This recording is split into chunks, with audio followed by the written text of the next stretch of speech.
ฮอดยามมื้อเช้ามาเลยขี้ขาลูกพี่น้องช่วงนี้เต็งอากาศหนาวเย็นคักบ่เลยบ่อยู่อ้อแต่ผ้าห่มเลยพี่น้องเอ้ยหนาวเนาะมื้อเช้านี้ก็ตื่นขึ้นมาก็ก่อนสิไปเฮ็ดแนวอื่นเนี่ยก่อนกาสิมาเบิ่งโทรศัพท์ก่อนได้พี่น้องก็ยังเล่นเต้นไปเฮือนโคหานึ่งข้าวนึ่งน้ำคือเก่านั่นล่ะพี่น้องเอ้ยจักเป็นเผลอได้ยามมื้อเช้ามาแล้วขี้ขาลูกได้แต่ที่นอนอากาศหนาวให้กระติกขี้ขาลูกเนาะถ้าอากาศร้อนเนี่ยยังไข้แน่แต่ก็ขานตื่นคือเก่าแล้วยามมื้อเช้าพอตื่นมาเฮ็ดหั่นเฮ็ดนี่มันก็พอเฮ็ดไปได้พี่น้องเอ้ยไปตลาดเมื่อวันอาทิตย์ก็ได้ซื้อโมยมาใหม่นี่เฮาสิได้โมยใหม่แล้วโมยเก่านี่มาหาดจนไม่รู้สิหาดแนวเลยแล้วพี่น้องเอ้ยสิมาโจกข้าวเย็นเสื้อโมยก้อนเช้านี้ก็ตื่นขึ้นมาก็ได้ประแจ๊กแล้วพี่น้องเอ้ยว่าสิตื่นเช้าทุกมื้อแต่ก็บ่เคยเช้าแล้วก็สิเอาปลามาแส่ก่อนนึ่งข้าวปลาไว้แล้วก็สิแส่ปลานิ่นมื้อนี้ก็สิเฮ็ดต้มปลานิ่นกินแซ่บๆสดน้ำร้อนๆอากาศหนาวๆแต่ปลาไว้เฮาก็สิไปหาอาบน้ำอาบในตัดผ้ามาตอนนี้สามีก็ได้ตื่นนอนมาแล้วก็คือยังบ่ทันได้ตื่นนี่พี่น้องเอ้ยมาใส่ข้าวใส่น้ำก็ยังมึนตาก็บ่ยังหื้นแล้วแล้วเช้าก็สิประมาณนี้แล้วพี่น้องเอ้ยเพื่อจะลุกได้เพื่อจะไปเฮ็ดหั่นเฮ็ดนี่ได้ก็อุ้ยอีลากอีเลือพอแห้งเพื่อจะลุกแต่ที่นอนนี่แหละขอว่าแล้วลีลาบนเตียงบ่ธรรมดา ส่วนดากอาบน้ำอาบในแล้วก็ไปหาแต่งโตก็สิมาเฮ็ดต้มปลานิ่นกินนั่นล่ะพี่น้องก่อนอื่นเฮาก็สิมาล้างปลานิ่นให้มันสะอาดก่อนเพราะว่าปลานิ่นนี่ขา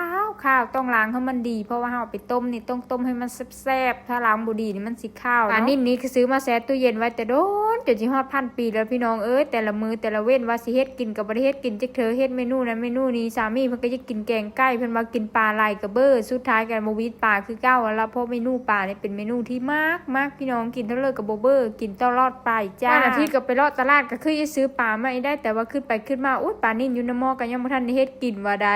ก่อนอื่นเฮาก็สิมาหั่นปลานิ่นก่อนว่าสิต้มมื้อโตค่ะอุ๊ยคิดไปคิดมาต้มซะหม้อน้อยย่านมันบ่มื้อโตก็เลยมาพาเคิงเนาะเพราะปลานิ่นก็โตใหญ่เติบซื้อมา2โต50 บาทหลายเวลาดาไปตลาดดาก็สิซื้อปลานิ่นที่เขาเฮ็ดเป็นถุงไว้นะเพราะว่าราคามันจะถูกเนาะไปเมื่อวันอาทิตย์เมื่อกี้แม่ค้าว่าโอ๊ยเธอไปไหนมาทำไมเธอมาช้าจังปลาหมดแล้วว่าซัน ซื้อปลาดูเพราะว่าแม่ค้าเอิ้นว่าคนสวย